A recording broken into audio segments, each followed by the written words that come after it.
आज हम लोग डिस्कस करने वाले हैं इस चैप्टर का सबसे लास्ट टॉपिक, जिसका नाम है टैगोर्स अबॉर्ड ऑफ पीस।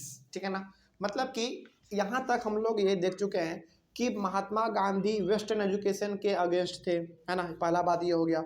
और दूसरा बात यहाँ पे कि अंग्रेज पूरी तरीके से लगा हुआ था कि भारत में इंग्लिश एजुकेशन लाना है तो लाना है ना। इसी बीच में एक आदमी आते हैं जिसका नाम है रविंद्रनाथ टैगोर, और वो एक ऐसा विचार वाले आदमी थे जो कि अंग्रेजों का मतलब जो सिस्टम था वो तो नहीं चाहते थे, लेकिन ये ना थोड़ा बहुत उसको सपोर्ट भी करते थे। अंग्रेजों के एजुकेशन के सिस्टम को थोड़ा बहुत सपोर्ट भी करते थे। किस मायने में सपोर्ट करते थे हम लोग यहाँ पे देखेंगे, लेकिन टॉपिक में ना अबोर्ड ऑफ पीस का मतलब क्या है। अबोर्ड ऑफ पीस का मतलब ये है एक प्रकार के शांति का घर, शांति का घर, और इसी को हम लोग कहते हैं शांति निकेतन। शांति निकेतन। अबोर्ड का मतलब होता है घर, निवास, आप जो भी कह लीजिए, और पीस का मतलब तो आपको मालूम ही है, शांति, है ना। तो इसका मतलब हो गया अबोर्ड ऑफ पीस का मतलब शांति का घर, और शांति के घर को ही हम लोग कहते हैं शांति निकेतन, है ना। देखिए यहाँ पे आ गया शांति निकेतन, एक नया टर्म। चले जानते हैं ये क्या था। Rabindranath Tagore started his institution called Shantiniketan in 1901। यहाँ पे एक आदमी हमारे सामने आ गए, अब उसका नाम है रविंद्रनाथ टैगोर। और ये रविंद्रनाथ टैगोर जी ने अपना पहला इंस्टीट्यूशन यानी कि अपना पहला स्कूल किस नाम से खोला था? शांति निकेतन के नाम से, वो भी 1901 में। तो यहाँ पे जो आप देख रहे हैं ना अबोर्ड ऑफ पीस, इसी का मतलब है हिंदी में शांति निकेतन, और इसी को इंग्लिश में अबोर्ड ऑफ पीस कहते हैं हम लोग। ठीक है ना। चलिए आगे बढ़ते हैं। तो रविंद्रनाथ टैगोर ने अपना सबसे पहला स्कूल शांति निकेतन के नाम से खोला था, वो भी 1901 में। आगे बढ़ते हैं। अब थोड़ा सा इसके बारे में कहानी है, इसकी भी देख लेते हैं। In his childhood Tagore hated to go to school. बचपन में रविंद्रनाथ टैगोर को स्कूल जाना अच्छा नहीं लगता था, मतलब उनको नफरत था स्कूल से। He found it suffocating and oppressive. उनको स्कूल में ना मतलब एक प्रकार का घुटन होता था, उनको लगता था कि एकदम दबा दबा सा, जैसे होता है ना कि आप लगातार यदि 10 दिन अपने कमरे में बंद रहे तो आपको लगेगा कि हम पागल हो गए। उसी प्रकार से उनको लगता था स्कूल एक तरीके से ना जंजाल, मतलब उनको घुटन होता था स्कूल में, इसीलिए स्कूल जाना पसंद नहीं करते थे बचपन में, है ना। उसके बाद the school appeared like a prison for him. इसको ना स्कूल एक प्रकार का जेल लगता था, जहाँ पे कि पूरा अंदर में इस क्लास रहेगा, उस क्लास में सारे बच्चे बैठे होंगे और उनको एक टीचर पढ़ाएगा। ये सिस्टम देख के इनको जो है एक जेल का भाव आता था, पता नहीं क्यों, लेकिन उनको जो है ना अच्छा नहीं लगता था स्कूल वाला सिस्टम। आगे बढ़ते हैं, फिर क्या हुआ। In his adulthood, he wanted to set up a school where the child was happy, where she could be free and creative, where she was able to explore her own thoughts and desires. तो बचपन में तो ये school जाना ही नहीं चाहते थे, इनको पसंद ही नहीं था। और जब ये बड़े हुए तो इन्होंने सोचा कि जो परेशानी हमने बचपन में झेला है वो किसी और बच्चों के साथ ना हो। तो ये बड़े होके क्या चाहते हैं, ये बड़े होके चाहते हैं कि हम एक ऐसा स्कूल खोले जहाँ पे कि हर एक बच्चे एकदम पूरी तरीके से खुशी खुशी पढ़े, है ना। अच्छा, अब जो हमारा नया सिस्टम एजुकेशन का आज का यदि हम लोग बात करें या फिर उस समय का भी यदि बात करें, तो उस समय पे क्या था, टेक्स्ट बुक पे ज़्यादा ध्यान दिया जाता था, यानी कि अलग अलग सब्जेक्ट के अलग अलग बुक, है ना। इस बीच में बच्चा ना खुश नहीं रहता था, एक होमवर्क का डर, टीचर से पिटाई का डर, डेली क्लास आने का डर, इसी का जो है ना, इसी का एक प्रकार से कह सकते हैं इसी को दूर करने का किसने सोचा? रविंद्रनाथ टैगोर ने सोचा। रविंद्रनाथ टैगोर ने सोचा कि बच्चे इतने ज़्यादा छोटे हैं, पहली बात तो ये, और उनको इतना जिम्मेदारी दे दिया गया है जितना उसके ऊपर जिम्मेदारी नहीं होना चाहिए। हालांकि यदि छोटे बच्चों को सबसे पहले क्या देखना चाहिए कि भाई छोटा बच्चा है, उसको खेलने धूपने दो आराम से, बड़ा होगा तो पढ़ेगा अपना धीरे धीरे, है ना। लेकिन यहाँ पे एजुकेशन सिस्टम जो अंग्रेजों ने लाया था वो बचपन से ही बच्चों को किताबों से भर देता था, लो ये किताब है, इसको पढ़ के खत्म करो।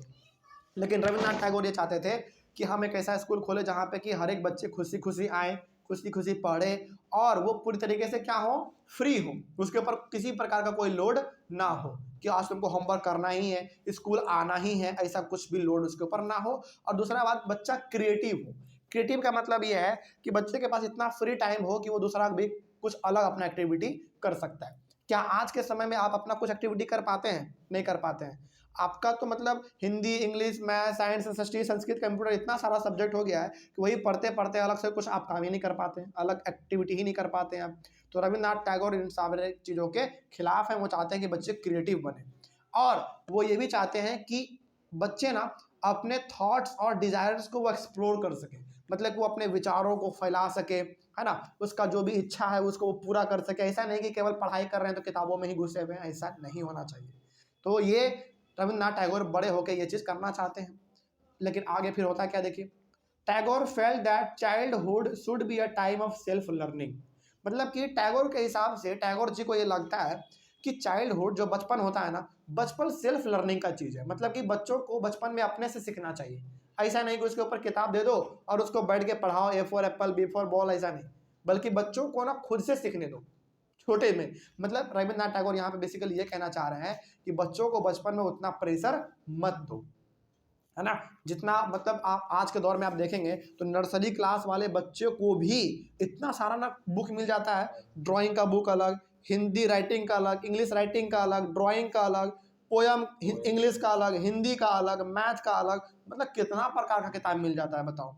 तो बच्चा पूरी तरीके से ना मतलब डर जाता है, इसीलिए बच्चे को एग्जाम से डर लगता है। लेकिन पहले हमारे भारत में सिस्टम नहीं था, बच्चों को पूरा फ्री रखा जाता था, है ना। तो टैगोर जी यही चाह रहे हैं कि बच्चे को ना बचपन में खास करके उसको उतना ज़्यादा ना फोर्स किया जाए, बल्कि उसको सेल्फ लर्निंग पे छोड़ दिया जाए। बच्चे अपने से सीख, जो जो बचपन में वो सीख जाए वो सीख जाए, कोई प्रेशर नहीं। लेकिन हाँ, धीरे धीरे बच्चा बड़ा होगा फिर उसको सिखाया जाएगा। लेकिन बचपन में क्या जरूरी है कि उसको सारा पूरा एकदम किताब से लाद दो, ऐसा नहीं होना चाहिए। Outside the rigid and restricting discipline of the schooling system set up by the British. तो ये चाहते हैं कि बच्चों को जो है ना ब्रिटिश एजुकेशन सिस्टम से बाहर रखो। और उस समय पे ब्रिटिश एजुकेशन सिस्टम कैसा था, रिजिड और रेस्ट्रिक्टिंग। रिजिड मतलब बहुत ही ठोस। किस प्रकार से ठोस, आपको डेली स्कूल आना है, आपको सारे होमवर्क करने हैं, है ना, टाइम टू टाइम हर एक सब्जेक्ट चलेगा क्लास में। ये बहुत रिजिड सिस्टम था। और रेस्ट्रिक्टिंग था, मतलब कि क्लास में नहीं आए तो फिर आपको पिटाई लगेगी, इस प्रकार का भी सिस्टम था, है ना। तो ये रविन्द्रनाथ टैगोर ये चाहते हैं कि बच्चों को इन सारे चीज़ों से बचपन में खास करके बचाया जाए। मतलब कि बच्चों को बचपन में फ्री छोड़ दिया जाए, आपको बेटा जो करना है वो करो, है ना। मतलब इसका मतलब ये नहीं है कि बच्चा कुछ भी करे, ऐसा नहीं। मतलब यहाँ पर रविन्द्रनाथ टैगोर ये चाहते हैं कि बच्चों को बचपन में ज़्यादा प्रेशर ना दिया जाए, है ना। ये चीज़ यहाँ पे कहने का मतलब है रविन्द्रनाथ टैगोर जी का। आगे बढ़ते हैं फिर। उसके बाद लिखा हुआ है teachers had to be imaginative. और रविन्द्रनाथ टैगोर ये भी कहते हैं कि टीचर को इमेजिनेटिव होना चाहिए। इमेजिनेटिव का मतलब यहाँ पे ये है कि टीचर भी टाइम टू टाइम अपने आप को एक्सप्लोर करे। जैसे आज के समय में मान लीजिए आपका स्कूल में टीचर है, तो क्या वो पढ़ाने के अलावा आपको कुछ अलग से बताते हैं क्या? नहीं बताते होंगे। जैसे मान लीजिए मैथ का टीचर है, तो मैथ का टीचर आपके क्लास में आएंगे, मैथ पढ़ाएंगे, चले जाएंगे, उसके अलावा वो कुछ बता पाए? नहीं बता पाए। क्यों? क्योंकि उनके ऊपर खुद से प्रेशर है, उनके ऊपर खुद प्रेशर है कि भाई हमको time to time syllabus cover करना है। अब जब उनके पास टाइम ही नहीं है तो वो अलग से कुछ एक्टिविटी कैसे करा पाएगा? नहीं करा पाएगा। तो यहाँ पे टीचर भी एक तरीके से प्रेशर में ही है ना। तो ये रविन्द्रनाथ टैगोर जी कहते हैं कि टीचर को इमेजिनेटिव होना चाहिए, मतलब कि उनको भी क्रिएटिव होना चाहिए। ऐसा नहीं कि टीचर के ऊपर लोड है कि सर आपको इतना पढ़ाना है तो पढ़ाना ही है, नहीं, ऐसा भी टीचर के ऊपर नहीं होना चाहिए। टीचर को मतलब पूरी तरीके से फ्री छोड़ दो, ताकि वो अपने बच्चों को मतलब जो पढ़ रहे हैं उसके पास, उस पर वो ज़्यादा ध्यान दे पाए। उसके बाद अंडरस्टैंड द चाइल्ड, वो बच्चों को समझे। आज के समय में मान लीजिए क्लास में यदि 100 बच्चे बैठे हुए हैं, तो बच्चों को यदि 100 बच्चे क्लास में बैठे हुए हैं तो टीचर को सारे बच्चों का नाम भी नहीं मालूम होता है कि नहीं। लेकिन पहले के समय में कितने भी बच्चे क्यों ना हो, सारे बच्चे का टीचर को नाम मालूम होता था। तो टीचर क्या करे, बच्चों को समझे। और ये समझने वाला जो सिस्टम है वो ब्रिटिश के एजुकेशन सिस्टम में नहीं था, है ना। आगे, and help the child to develop the curiosity. और रविन्द्रनाथ टैगोर ये भी कहते हैं कि बच्चों का यदि खास करके कोई इच्छा है, उसको कुछ में इंटरेस्ट लग रहा है, उसको इम्प्रूव करना चाहिए, उस पर मतलब कि आप कह सकते हो उसको आगे बढ़ाने में मदद करना चाहिए टीचर को। लेकिन क्या ये चीज़ आज होता है? ये चीज़ आज बहुत ही कम होता है, बहुत ही कम होता है।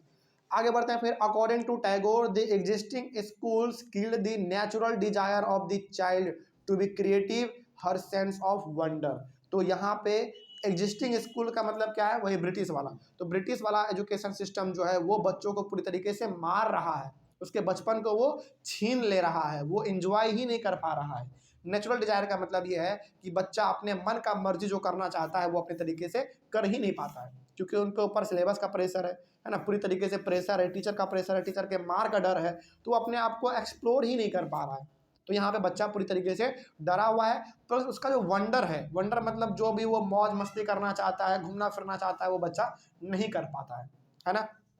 जैसे मान लीजिए सपोज आज भी आप ये चीज़ अपने घर में ऑब्जर्व करते होंगे कि मान लीजिए आपको बहुत होमवर्क मिला हुआ है ना, और आपको बनाना बहुत ज़रूरी है क्योंकि कल आप मार खा जाएंगे नहीं बनाएंगे तो। लेकिन आपके यहाँ पे कोई रिश्तेदार आ गए हैं और वो आपको कह रहा है कि चलो बेटा थोड़ा सा घूम के आते हैं, है ना, शाम में आएंगे। तो हो सकता है कि आप मना कर दें कि नहीं हम नहीं जा पाएंगे क्योंकि हमको होमवर्क बनाना है। तो यहाँ पे आप क्यों नहीं घूमने गए बाहर? हाँ, क्योंकि आपको होमवर्क करना था। तो ये होमवर्क का डर जो है बच्चों को पूरी तरीके से सता रहा है, और यही चीज़ चाहते हैं रविन्द्रनाथ टैगोर कि ये ना हो, है ना। आगे बढ़ते हैं फिर। उसके बाद Tagore thought that learning should be encouraged with in a natural environment. अब यहाँ पे जो एजुकेशन सिस्टम लाया था ब्रिटिशर्स ने, वो बच्चों को कहाँ पे पढ़ाते थे? स्कूल में पढ़ाते थे, है ना, मतलब कि एक बंद कमरे के अंदर। लेकिन रविन्द्रनाथ टैगोर ये चाहते हैं कि बच्चों को पढ़ाया जाए पूरी तरीके से खुले माहौल में, नेचुरल एनवायरनमेंट में, यानी कि बगीचों में, पेड़ पौधों के नीचे, इस प्रकार के जगहों पे उसको पढ़ाया जाए जहाँ पे कि कोई भी दीवार ना हो, है ना, कोई भी उसके ऊपर रेस्ट्रिक्शन ना हो, इस प्रकार का। आगे बढ़ते हैं फिर इसके बाद क्या किया रविन्द्रनाथ टैगोर जी ने? So he choose to set up his own school Shantiniketan 100 kilometres away from Calcutta in a rural area. तो ये टैगोर जी खुद क्या चाहते थे? खुद ये चाहते थे कि हम एक ऐसा स्कूल खोले जो कि मतलब पूरी तरीके से खुले एनवायरनमेंट में हो, है ना, वातावरण के बीच में हो। तो इन्होंने अपना पहला स्कूल शांति निकेतन जो खोला वो कलकत्ता से 100 किलोमीटर दूर खोला। अच्छा, कलकत्ता से 100 किलोमीटर क्यों दूर? क्योंकि कलकत्ता उस समय पे क्या था? अंग्रेजों का सेंटर था। बात समझ में आ रही है? जो भी मेजर काम करते थे वो लोग कलकत्ता में ही करते थे। तो कलकत्ता से 100 किलोमीटर दूर जाके एक गांव वाले एरिया में, रूरल एरिया में, टैगोर जी ने अपना स्कूल शांति निकेतन के नाम से खोला। और ये स्कूल वैसा नहीं था जैसे हम लोग आज देखते हैं कि 4 दीवार है, दीवार के अंदर बच्चे पैक हैं, उसके अंदर टीचर पढ़ा रहे हैं, ऐसा नहीं। पूरा खुला एनवायरनमेंट, है ना। वहां पे जाके उन्होंने, और स्कूल का नाम उन्होंने क्या दिया? शांति निकेतन। ठीक है ना। चलिए आगे बढ़ते हैं फिर। इन मैनी सेंस, ये तो समझ में आ गया यहाँ तक। तो टैगोर जी, यहाँ पे आपको ये देखने को मिला कि टैगोर जी बेसिकली ये चाहते थे कि बच्चों को बचपन से ही उतना प्रेशर ना दिया जाए, उनको अपना बचपन खुल के जीने दिया जाए, है ना। अब ऐसा नहीं कि बचपन में ही उनको किताबों का बोझ दे दे कि बच्चा उसी में लूझ के पूरी तरीके से व्यस्त हो जाए, अपने जीवन को वो एंजॉय ही ना कर पाए, दूसरे चीज़ों को सीख ही ना पाए। तो ये सारे चीज़ों के बिल्कुल हमारे टैगोर जी खिलाफ थे, है ना। बल्कि वो ये भी चाहते थे कि बच्चों को इस प्रकार का एजुकेशन मिले जिसमें कि वो अपने आप को एक्सप्लोर कर सके, है ना। और वो ये भी चाहते थे कि बच्चों को एजुकेशन ऐसे जगह पे दिया जाए जो कि पूरी तरीके से खुला माहौल हो, है ना, 4 दीवार के अंदर में नहीं। अब आगे बढ़ते हैं फिर क्या हुआ यहाँ पे। अब यहाँ पे लिखा हुआ है, in many senses Tagore and Mahatma Gandhi thought about education in similar way. अब बहुत केस में गांधी जी और रविन्द्रनाथ टैगोर जी का जो आइडिया था ना एजुकेशन को लेकर, बिल्कुल सेम था बहुत केस में। लेकिन कुछ कुछ केस में, कुछ कुछ मायने में इन दोनों का विचार ना अलग भी था। किस महीने में? देखिए, however there were differences too. तो इन दोनों के विचार में बहुत सारा समानता तो था, सिमिलरिटी तो था, लेकिन बहुत ज़्यादा डिफरेंट भी थे दोनों अपने अपने विचार में। किस प्रकार से? देखिए, Gandhi ji was against the western civilization and its worship of machines and technology. तो गांधी जी ना पूरी तरीके से वेस्टर्न सिविलाइजेशन या फिर वेस्टर्न एजुकेशन के बिल्कुल खिलाफ थे। वो चाहते ही नहीं थे कि भारत में अंग्रेज अपना एजुकेशन यहाँ पे लाए, वो चाहते ही नहीं थे। और अंग्रेज यहाँ पे सबसे ज़्यादा फोकस किस चीज़ पे करते थे? किताबों पे, कि बच्चे किताब को पढ़े, इसी में लूझ कर आ जाए। और सबसे ज़्यादा अंग्रेज जो है ना मशीन और टेक्नोलॉजी को मानता था, यानी कि अंग्रेज मशीन को, टेक्नोलॉजी को वो ज़्यादा तवज्जो देता था, ज़्यादा उसको वो इम्पोर्टेंस देता था, है ना। मतलब अब यहाँ पे देखते हैं कि टैगोर जी का क्या इसके ऊपर विचार है। But Tagore wanted to combine the western civilization with Indian tradition. Gandhi ji पूरी तरीके से ये चाहते थे कि मतलब भारत में ना अंग्रेजों का सिस्टम ना आए, हमारे भारत के बच्चे अंग्रेजों के सिस्टम को ना सीखे। लेकिन टैगोर जी ना इंडिया के ट्रेडिशन को भी और वेस्टर्न सिविलाइजेशन दोनों को मिला के चलना चाहते थे, मतलब कि दोनों को मिक्स हो, है ना। अब इसका मतलब क्या हुआ? देखिए, Tagore wanted to teach science and technology at Shanti Niketan along with art, music and dance. तो यहाँ पे शांति निकेतन जो कि रविन्द्रनाथ टैगोर जी का अपना स्कूल था, वहाँ पे टैगोर जी ये चाहते थे कि हमारे भारत के बच्चे भारत के चीज़ों को भी सीखें और जो अंग्रेजों का साइंस है, टेक्नोलॉजी है, उनको भी ये सीखें, है ना। यदि बच्चों को सीखने का मन है, उसको अच्छा लग रहा है, तो उसको वो सीखे, जरूर सीखे, इसके ऊपर कोई पाबंदी ना हो। लेकिन गांधी जी क्या चाहते थे? गांधी जी केवल ये चाहते थे कि हमारे भारत के बच्चे अपने ही चीज़ों को सीखे, है ना, बाहर के चीज़ों को ना सीखे। बात समझ में आ रही है? अब दोनों का आइडियोलॉजी समझ में आया। गांधी जी हमेशा अगेंस्ट थे किसके? वेस्टर्न एजुकेशन के। लेकिन रविन्द्रनाथ टैगोर मिला के चलना चाहते थे कि यदि हमारे बच्चे को अच्छे लग रहे हैं वेस्टर्न एजुकेशन, तो उसको भी वो सीख ले, और हमारे भारत का तो उसको सीखना ही है ना। ये था दोनों में थोड़ा बहुत फर्क। आगे बढ़ते हैं फिर। Many individuals and thinkers wanted changes in the British education system, while other wanted an alternative education system should be developed in place of British education system। तो यहाँ पे तो हम लोगों ने बात कर लिया कि किस प्रकार से गांधी जी का विचार और रविन्द्रनाथ टैगोर जी का विचार अलग था। इसके साथ ही साथ हमारे भारत में लंबे समय तक ना इसके ऊपर डिबेट चलता रहा। डिबेट ये चलता रहा कि हमारे भारत में कौन सा सिस्टम रहना चाहिए, एजुकेशन सिस्टम ब्रिटिशर्स का ठीक है या अपना ही ठीक है। तो बहुत सारे लोगों ने ये कहा कि ब्रिटिशर्स का भी एजुकेशन सिस्टम ठीक है, बस उसमें थोड़ा बहुत बदलाव आए, बदलाव कर दिया जाए, थोड़ा सा चेंज उसमें ला दिया जाए। और बहुत सारे लोग ऐसे भी थे जो ये चाहते थे कि अंग्रेजों के सिस्टम को हटाया जाए, उसके जगह पे भारत के लोग कुछ अपना सिस्टम लाए, है ना। तो यानी कि दोनों प्रकार के यहाँ पे विचारधारा हमारे पास थे। तो याद रखिएगा, लास्ट पॉइंट में बेसिकली ये क्या कहा जा रहा है कि भारत में बहुत सारे बड़े बड़े लोग ऐसे भी थे जो ये चाहते थे कि अंग्रेजों के सिस्टम को चलने दिया जाए, बस उसमें थोड़ा बहुत बदलाव कर दिया जाए, चेंजेस ला दिया जाए। और बहुत सारे लोग ऐसे भी थे जो ये चाहते थे कि भारत में अंग्रेजी सिस्टम को पूरी तरीके से हटा दो, हमारा ही कुछ यहाँ पे नया सिस्टम लाओ जो कि अंग्रेजों से भी बढ़िया हो, है ना। ये चीज़, ये विचार जो है हमारे भारत में लंबे समय तक चलता रहा, है ना। और लास्ट में यदि आप देखेंगे तो हमारे भारत में किसका सिस्टम रहा? ब्रिटिशर्स का ही रहा। तो आज आप लोग जो अपने स्कूलों में पढ़ रहे हैं वो कहीं ना कहीं ब्रिटिशर्स का ही सिस्टम दिया हुआ है ना। तो ये हो गया हमारा चैप्टर यहाँ पे पूरी तरीके से खत्म। कोई डाउट इसमें? चले मिलेंगे हम लोग अपने अगले वाले क्लास में नए टॉपिक के साथ। ऑनलाइन वाले बच्चे किसी भी टॉपिक में कहीं पे डाउट आपको यदि रहा हो तो आप एक बार कमेंट कर लीजिएगा। अगले वाले क्लास में हम लोग एक नया चैप्टर शुरू करेंगे। मिलेंगे अगले वाले क्लास में। Thank you very much and have a nice day.